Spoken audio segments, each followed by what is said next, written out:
Hey guys, comment allez-vous? Moi, ça va quand même très bien aujourd'hui et bienvenue dans cette nouvelle rubrique de l'émission In the Head of Yoshis et qui s'intitule une série, un film que je prends la peine de regarder pour faire des critiques. Peut-être ça vous pousse à aller regarder ou peut-être pas, mais toujours est-il que je regarde ça pour vous et pour votre grand bonheur et le mien. Alors prenez place parce que je vais critiquer la série SWAT et le film A Star is Born avec Lady Gaga et Bradley Cooper. Prenez place, ça va maintenant commencer. Côté série, je vous ai parlé tout à l'heure de la série SWAT. Alors SWAT, si on parle en termes de synopsis, c'est un lieutenant du SWAT qui est tiraillé entre sa loyauté envers ses origines et ses amis de la rue avec qui il a grandi et qui n'ont pas aussi bien tourné que lui. Et maintenant, il a un devoir envers aussi ses coéquipiers. Ça entraîne une sorte de dualité qui finit par prendre tout son sens lorsqu'il se voit chargé d'organiser une unité hautement qualifiée pour protéger les citoyens de Los Angeles. Alors, nous sommes déjà à la saison 2, déjà. Et la première saison est passée sur TF1 et sur, comment on appelle ça, et sur TF1 et sur Canal+. Alors, moi, quand j'ai regardé, j'ai dit, c'est creux de chez creux. Tous les clichés sont là, la guerre des policiers, le jeune nouveau qui est un fou du travail, les problèmes raciaux, et j'en passe. Juste qu'on ne comprend pas pourquoi le SWAT fait des enquêtes qu'on pensait juste être du type intervention pour la police, quoi. Bon, bref, moi, à la base, je peux dire que j'ai pas aimé. Mais s'il faut être un peu tendre dans les bords, on peut juste simplement dire qu'on s'attache rapidement à Shema Moore, qui joue le rôle de l'acteur principal, mais les personnages sont très intéressants quand même, oui, histoire avec l'intrigue, les jeux de société. J'espère que la saison 2 va apporter du tonus, va apporter du relief, va apporter de la profondeur au niveau des personnages, mais franchement, c'est pas le genre. On va s'accrocher parce qu'on se dit que c'est des muscles, c'est la testostérone et parce qu'il y a chez Marmot, mais à la fin, on se dit tout simplement que c'est pas vraiment fameux. Alors, sur 5, j'attribuerais juste une petite étoile, quoi. Je donnerais un. Bon, soyons un peu gentils, je donnerais 1,5 étoile sur 5 parce qu'il y a chez Mamour, il y a un peu de réalisation, mais à la fin, c'est comme si on voyait la série The Shield avec un peu de Blue Brothers. Donc, franchement, moi, ça ne m'a pas plu. On perd 25 minutes pour avoir une action. Bon, désolé, ça ne m'a pas plu, que vous voulez que je dise l'autre. Ça ne m'a pas plu.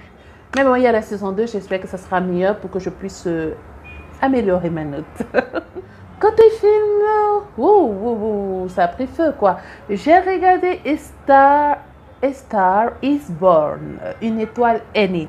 En fait, c'est un film musical américain qui a été réalisé cette année par Bradley Cooper. C'est sorti en 2018. Et il s'agit du 3e remake du film de William E. Wellman, sorti en 1937. Donc, c'est un vieux film qui a subi 3 remakes. Et la version de Bradley Cooper et Lady Gaga. Pour moi, je me suis dit, c'est bon, on aura un autre remake d'un film, il ne faut pas regarder.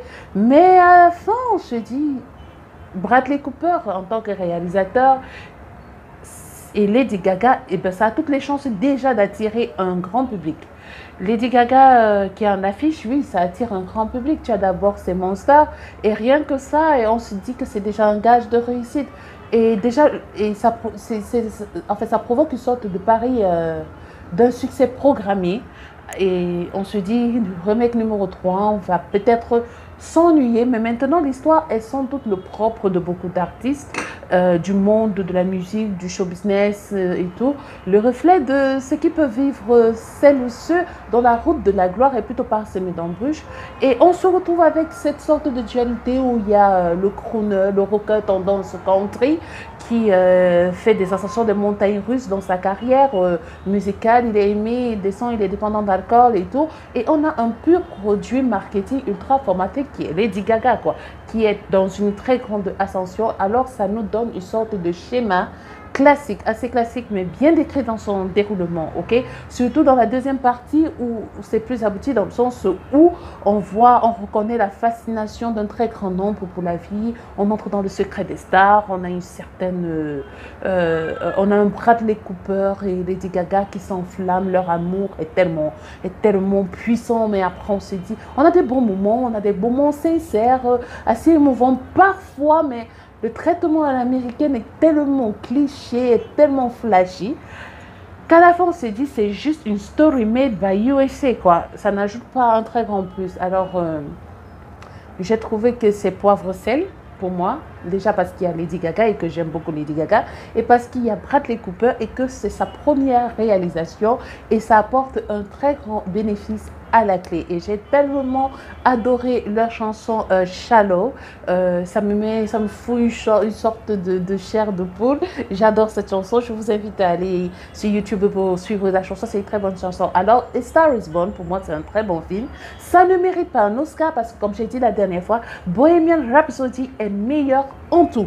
Alors, je donnerais 3,6 sur 5 pour le film parce qu'il y a Lady Gaga et que voilà, c'est un très bon film. C'est un bon film, c'est un made by USA. C'est un bon film, sans plus ni moins. Alors, n'hésitez pas à vous abonner à ma chaîne In the Head of Yogi sur YouTube ou bien sur Facebook. Likez, commentez, partagez, surtout partagez. Et surtout, on se retrouve la semaine prochaine pour une nouvelle rubrique de une série et un film. Allez, ciao les gars!